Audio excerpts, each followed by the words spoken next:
materi dilangsungkan, diharapkan disimak baik-baik materi yang akan disampaikan oleh Ustadz. Dan jangan lupa dicatat materinya. Dan jangan ada yang on mic ketika penyampaian materi dilangsungkan. Tafadhol kepada Ustadz untuk menyampaikan materinya. Waktu dan tempat kami persilahkan. Assalamualaikum warahmatullahi wabarakatuh.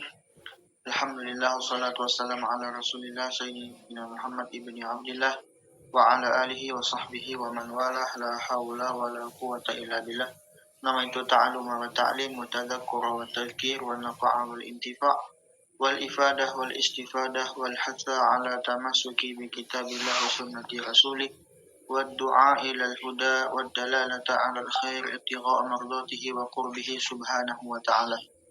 Teman-teman segenap sahabat hijrah dimanapun berada, segenap admin dan segenap panitia, ya, abang moderator, yang mudah-mudahan kita senantiasa mendapatkan ampunan Allah, hidayah, ma'unah dari Allah Subhanahu wa Ta'ala. Alhamdulillah, pada kesempatan kali ini kita akan melanjutkan kajian kita tentang kitab Arba'in An-Nawawiyah pada hadis ke-17. Wa qala musannifu hafidha rahimahullahu ta'ala wa nafa'ana bihi wa bi'ulumihi wa fi daraini amin. Kita lanjut ya pada pembahasan. Next. Al-haditsu sabi asyar, hadis yang ke-17. Boleh dilanjutkan?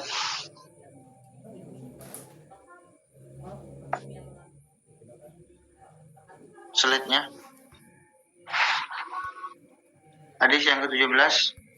An Abi Ya'la Shaddad bin Aus radhiyallahu anhu. Dari Abi Ya'la Shaddad bin Aus. Nama beliau adalah sahabat Shaddad bin Aus radhiyallahu anhumah. Kenapa radhiyallahu anhumah? Karena beliau ini dan abah beliau yang bernama Aus itu adalah sahabat Nabi Muhammad sallallahu alaihi wasallam. Silakan moderator untuk slide-nya dilanjutkan. Ya. Maka di sini ada sahabat Abi Ya'la. Beliau dipanggil dengan kunyah Abi Ya'la. Juga beliau dipanggil biasanya dengan Abi Abdirrahman. Jadi ada dua panggilan beliau. Ya.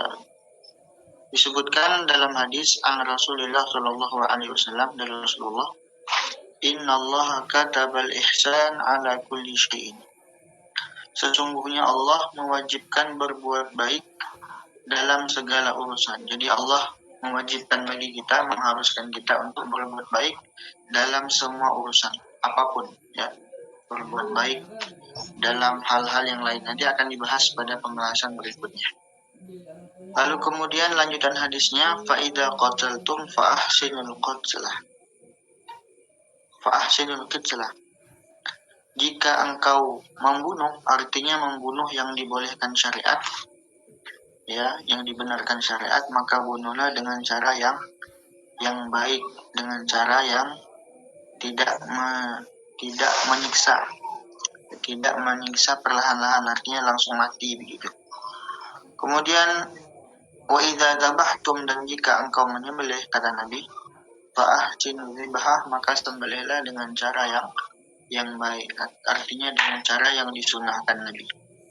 Wal yuhidda ahadukum syafratahu, maka hendaknya kalian menajamkan pisau kalian, artinya alat yang digunakan untuk menyembelih atau alat yang digunakan untuk memotong hewan tersebut, ya, menjagal hewan tersebut.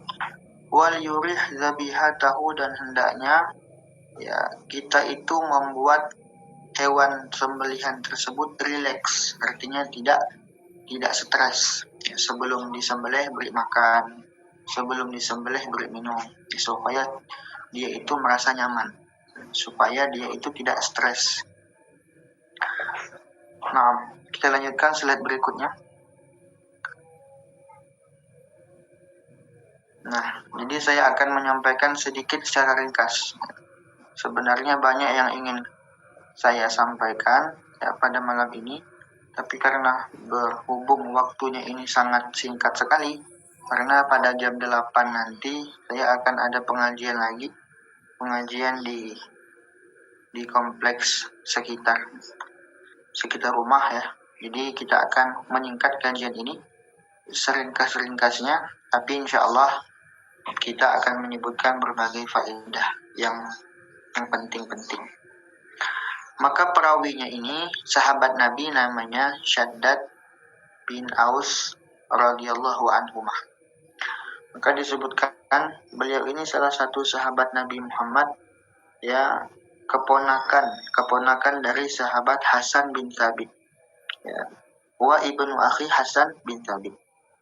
Dan beliau ini terkenal dengan jami'an bainal ilm wal hikmah, orang yang telah menggabungkan antara ilmu dengan hikmah, maka dinamakan orang yang bijaksana. Apa itu hikmah? Wahyal amalu bil ilm. Hikmah itu artinya kata ulama adalah mengamalkan ilmu, ya, artinya mengamalkan sesuatu amalan tapi dengan ilmu, ya, maka dinamakan orang yang hikmah, orang yang bijaksana. Dan sahabat Abu Darda pernah mengatakan, memuji sahabat Shaddad bin Aus, inna likulli ummatin faqihan wa inna faqiha hadhil ummah Shaddad bin Aus. Setiap umat itu memiliki orang yang memiliki pemahaman agama yang sangat dalam.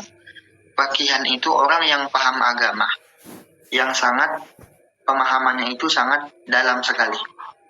Maka ya, di antara faqih, orang yang paham agama dari umat ini adalah Shaddad bin Aus radhiyallahu anhu. Ya. Dan tidak ada orang, dan sesungguhnya di antara manusia ada yang diberi ilmu dan tapi tidak diberi sifat lembut.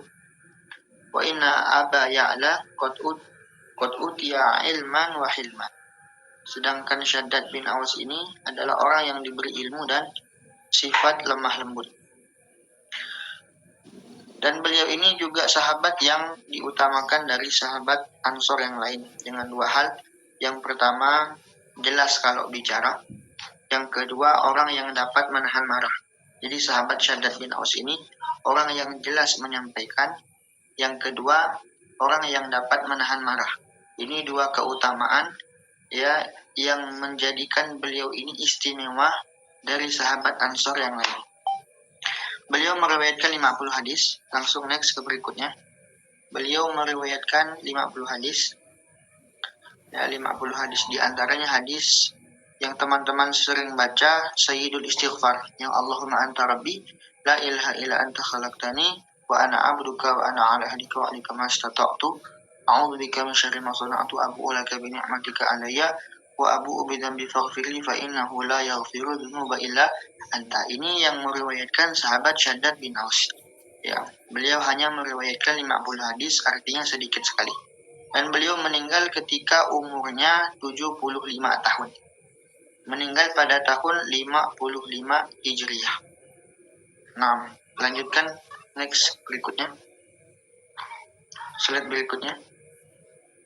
Nah, lanjut penjelasan hadis. Jadi hadis ini Allah mewajibkan kepada kita untuk berbuat baik, tahsinul a'mal asyara'iyah, al-masyru'ah. Jadi memperbagus amal yang disyariatkan, apapun. Ya, bagus dalam semua hal, dalam sholat. Kemudian bagus ketika kita, ya, makanya ihsan itu banyak sekali. Lanjut ke slide berikutnya. Kita bahas tentang ihsan. Nah, ini faedah tentang ihsan. Ihsan itu banyak ya. Ihsan itu berbuat baik. Yang pertama, ihsan kepada diri sendiri, ilan nafsi. Itu adalah dengan kita mentaati Allah dan menjauhi semua larangan Allah. Nah, itu namanya ihsan kepada diri sendiri. Tidak menzalimi diri kita dengan maksiat. Kemudian juga tidak ya mentaati hawa nafsu kita. Tidak berbuat yang mungkar, tidak marah, dan lain sebagainya. Intinya berbuat baik dengan diri kita. Sholat tepat waktu, dan sebagainya. Lanjut next. Nah, ada juga ihsan dengan dengan keluarga. Nah, ihsan dengan keluarga, dengan pembantu. Ya, maka disebutkan ya kafabil mar'i isman an yudayya man ya'ud. Cukuplah seorang itu berdosa kalau dia membiarkan mentelantarkan keluarganya. Artinya kalau kita hanya berbuat baik dengan diri kita saja, tapi tidak berbuat baik dengan istri dan pembantu kita, orang yang berkhidmah dengan kita, artinya orang yang kita nafkahi, ya, maka kita bukan termasuk orang yang ihsan. Jadi harus ihsan kepada semua, ya, mencakup semuanya, baik kepada diri kita, kepada istri, kepada anak, kepada pembantu, kepada orang tua, kemudian kepada Allah, kepada malaikat, kemudian kepada seluruh manusia, kepada para nabi, kemudian ihsan kepada hewan, kepada tumbuh-tumbuhan. Artinya kita berbuat baik, ya, berbuat yang baik yang menyenangkan mereka, ya, yang menyebabkan kita mendapat ridho Allah. Lanjut next berikutnya.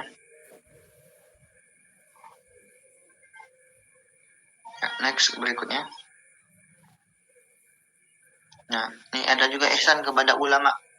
Itu kalau mereka meninggal, ya kita datang ziarahi kuburan mereka, kemudian kita minta pendapat mereka, kemudian kita yang menghormati mereka, mengagungkan mereka. Kemudian ihsan kepada malaikat, yaitu kita beriman kepada malaikat semuanya, ya, dan kita meyakini malaikat itu adalah tidak pernah bermaksiat kepada Allah dan selalu melakukan semua yang Allah perintahkan.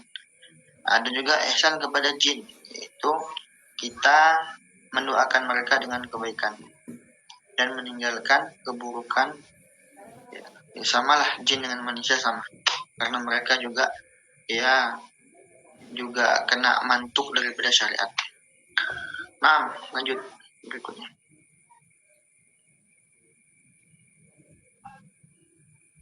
Next berikutnya. Nah, ini syarat hewan sembelihan. Syarat hewan sembelihan disebutkan di situ wa yustaratu lihil madbuh an yakuna ma'kulan. Jadi syarat hewan yang disembelih tadi kan disebutkan wa idza dzabhtum fa ahsinu dzibha. Kalau menyembelih, sembelih dengan yang baik. Bagaimana syaratnya? An yakuna ma'kulan. Hendaknya hewan sembelihan itu adalah hewan yang boleh dimakan. Kalau boleh dimakan, ya, maka itu artinya hewan sembelihan. Wa an yakuna fihi hayah mustaqirrah awalu dzabhihi. Hendaknya hewan itu masih hidup ketika awal sembelihan itu masih hidup.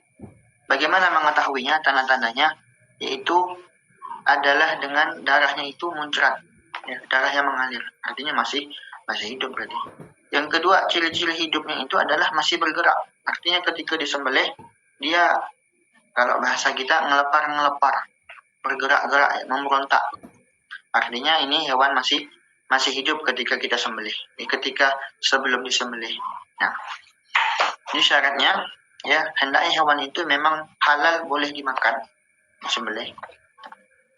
Kemudian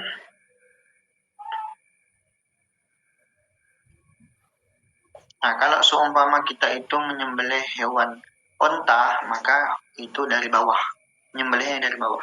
Tapi kalau kambing atau bakor atau sapi itu dari atas. Itu disebutkan dalam kitab ini. Ya. Dan juga ada sunah-sunah ketika kita menyembelih, ya, baca bismillah, lalu kemudian baca takbir 3 kali, kemudian baca sholawat Nabi, kemudian baca doa Allahumma taqabbal, ya, taqabbal Allahumma, apa tuh doanya?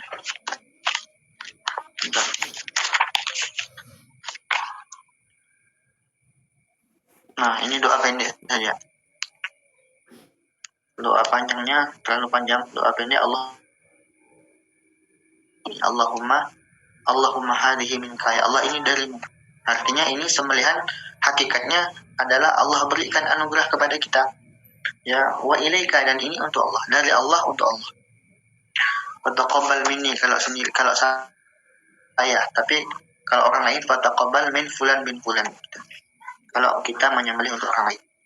Intinya halal itu kalau syarat sembelihnya yang pertama yang menyembelih baligh, yang kedua muslim. Nah, artinya baligh muslim, ya, dan dia itu, ya, hendaknya orang yang berakal, bukan orang gila. Jadi harus muslim baligh. Atau ulama juga menyebutkan boleh juga muslim tapi belum baligh, tapi masih tamyiz, boleh juga. Dan yang ketiga boleh juga ahli kitab. Tapi zaman sekarang susah. Ahli kitab yang boleh dinikahi, itu sembelihannya halal. Tapi untuk zaman sekarang mungkin tidak ada. Ahli kitab yang boleh dinikahi mungkin zaman sekarang tidak ada. Susah susah diketahui. Nah, lanjut setelahnya, next, terakhir. Nah, ada 3 jenis binatang. Ya, disebutkan dalam kitab Fathul Qorib. Ya, disebutkan di sini anal hayawan ala thalathati aqsam. Ahaduha ma la yu'kal fadzabihatuhu wa maitatuhu sawa. Binatang pertama ya, yang tidak halal dimakan, artinya disembelih atau tidak disembelih jadi bangkai sama-sama haram, artinya tidak boleh. Ya, baik disembelih ataupun tidak disembelih sama hukumnya, tidak boleh dimakan. Ada binatang yang kedua, wasani ma yu'kal fala yahillu illa bitadkiyah asyariyah. Nah, yang kedua binatang yang halal dimakan, maka tidak halal dimakan kecuali dengan jalan disembelih secara syariat. Wasalis yang ketiga, matahilu maitatuh kasamak wal jarad. Binatang yang halal bangkainya, artinya tidak perlu disembelih, seperti ikan dan belalang. Nah, ini walaupun tidak disembelih, bangkainya halal. Wallahu a'lam. Yang mungkin sampai di sini ada yang ingin ditanyakan, silakan saya kembalikan ke moderator.